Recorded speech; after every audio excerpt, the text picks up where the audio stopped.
India's largest choppers manufacturing unit is being inaugurated in Karnataka by PM Modi today.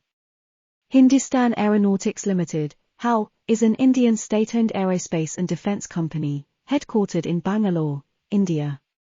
Established on the 23rd of December 1940, HAL is one of the oldest and largest aerospace and defence manufacturers in the world today. HAL began aircraft manufacturing as early as 1942 with licensed production of Harlow PC-5, Curtiss P-36 Hawk and Vultee A-31 Vengeance for the Indian Air Force. HAL currently has 11 dedicated research and development centres and 21 manufacturing divisions under 4 production units spread across India.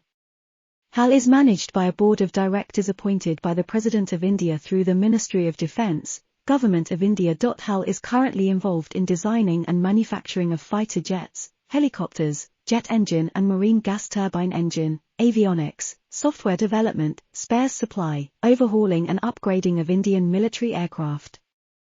Please like, share and subscribe to my channel Plumpy Chronicles and press the bell icon to be in touch because I have different and interesting content as my channel name.